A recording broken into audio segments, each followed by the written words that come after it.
All right, welcome back. I had to restart the video thanks to my cat, but the cat is now outside. So, anyways, I'll try and make this as short as I can, but this was a little experiment. I thought it was interesting and fun to try, and it really did make a difference. So, I'm going to do a shout out to Bruzel channel. Really like his channel. Seems like a really great guy. Learned a lot of interesting things about whiskey and bourbon and all that from. So, whilst I'm not a drinker anymore, I quit drinking a long time ago. Once in a blue moon, I might have something like on a special occasion. But, anyways, a couple years ago, I went out to try and find a bourbon that I'd never tried before. And because bourbon is like, sweeter, more caramelly, vanilla, and oaky type whiskey, less harsh than a lot of other types. I don't really like Scotch, so I went out looking for a bourbon. The bourbons that they were available were a bit too pricey, and I didn't want to spend over $50. So I ended up going for this Scotch whiskey here named Jura. Ironically, it was actually where is it here? It says matured in American white oak bourbon barrels, right? So it would have had a little slight bourbon essence to it, and it's finished in Oloroso sherry casks. Right? Sorry, finished with Oloroso sherry butts. So, anyways, I tried it out. It's got caramel tones to it. It's got a little bit of brown sugar to it, plus some other things, but it's got a little bit of that scotchy aftertaste, which I don't really care for. So, because I didn't like it all that much, I really should have just got a bourbon. I figured why not put it in a bottle with a cork top, literally just a cork top for breathability, let it age a few more years and try it out and see what it's like. So I very patiently used my grandpa's old style decanter here, put a portion of the scotch in there, had a proper cork so it's breathable from top to bottom. Not like what you get in the bottles. So if you ever tried to do it with your bottles at home, this is a cork top, right? But it's got a cap on top of the cork, which won't allow breathing, right? So I did the experiment. It aged another 2 years, very patiently, a nice, cool, dark place in my house. And so it had a lot of breathability during that time.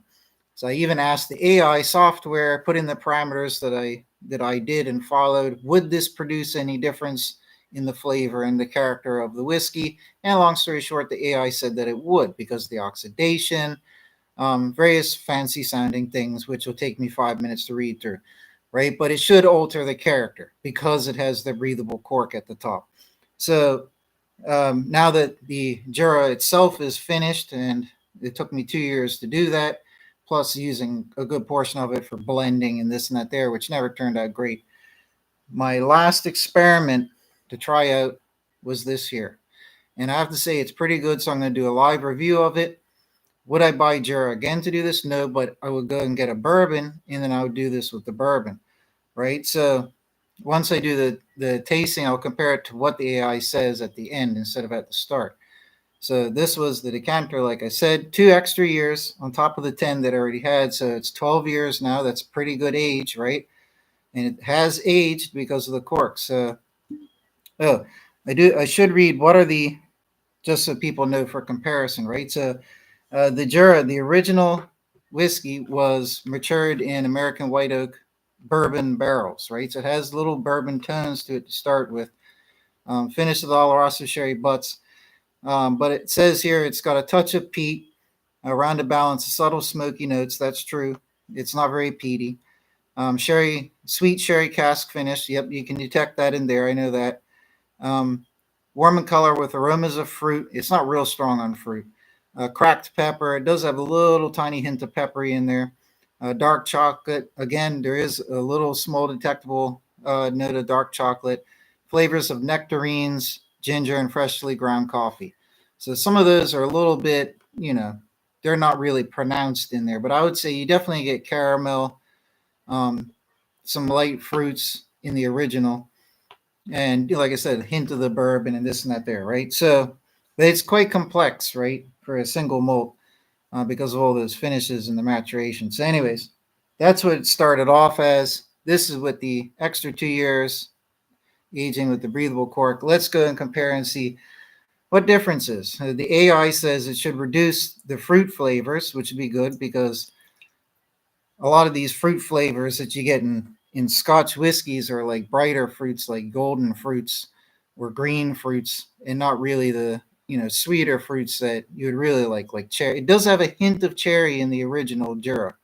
I will give it credit for that much, right? But I don't have a Glencairn, but this is the next best thing here. So let's do the proper whiskey connoisseur test and see, as the results of the experiment. Was it successful? Did it make it better? What did it change about it? That's what I want to try out and see. So, because everybody knows the longer it's aged, the better it is. So I gave it an extra 2 years. So let's see.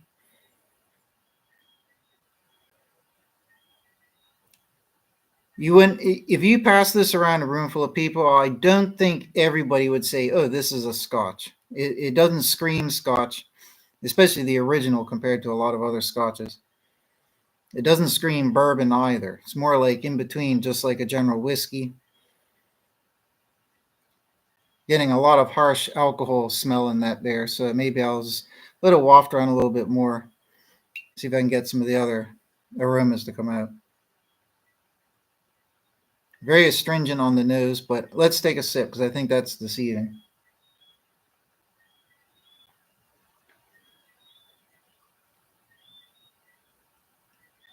It's quite oily. I don't know if you can see the oil cascading down the glass. So with that there, I have to say it's almost entirely removed the Scotchy nature. Like that peaty smokiness. It's got a tiny hint of smokiness on the tongue. Like after you swallow, on the back end, you get the smokiness, but it's nice. It's almost like a barbecue type smokiness, not like a burning peat iodine whatsoever. So there's no iodine in this at all. So it's like it's making it less of a Scotch, and a little bit of caramel. So like what the AI said was that the fruit flavor should decrease. That's true because there's very little fruit in there right now. Do I get any cherry in it though, however?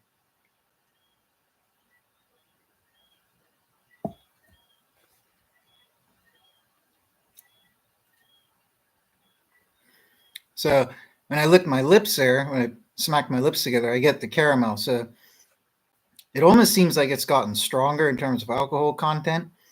The AI breakdown kind of explains how the reason why that might have happened. It'd be kind of interesting if I actually made this higher proof because that's supposed to accentuate flavors.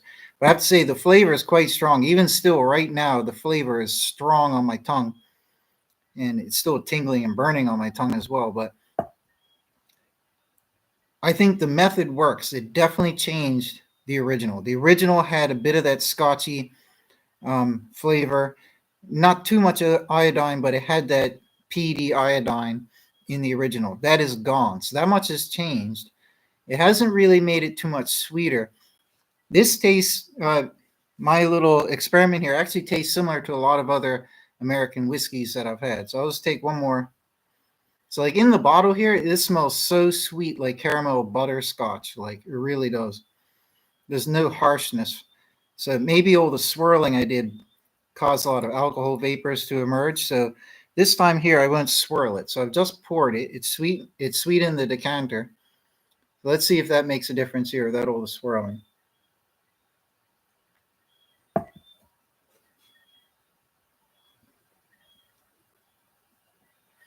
It definitely made a difference.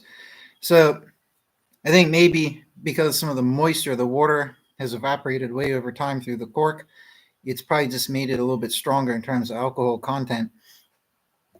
So it's not really strong on caramel. It definitely is on the smell, but that doesn't really transfer to the taste. So, but it is similar to some bourbons that I've had, some very, or, other American whiskeys that aren't super sweet. So it definitely has caramel and some sweet in there, but it's not the predominant flavor. So I think that is pretty good. Like if I went out to buy a whiskey or a bourbon, but not a Scotch, not an Irish whiskey, if I went out to get like an American whiskey or bourbon, this is kind of like an American whiskey now.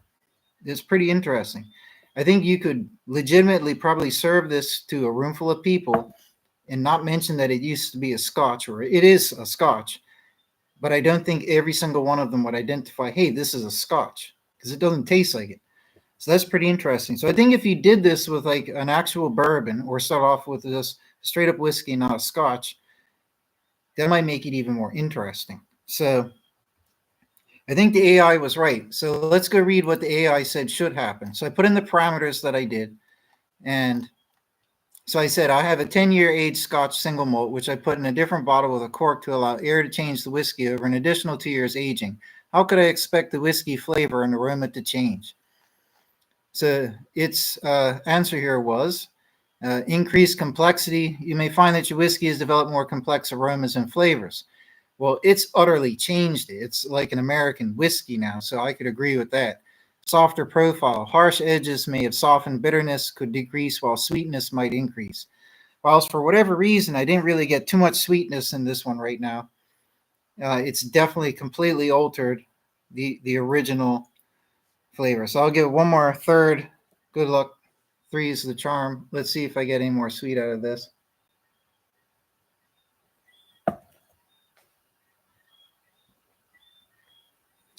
I would also like to even say I could kind of detect some of the oak tannins when it was maturing. I do have caramel on the top of my mouth, on my lips, on the tongue. It is there in the brown sugar. It might just be because that's basically the only whiskey or scotch that I've had in the last 2 years. So I've gotten so used to those flavors. Other people picking up for the first time might be like, oh, yeah, I could really detect the caramel there. If you had to write down a list of all the flavors you detect, caramel is definitely be on the list. It's just not overly caramel to me.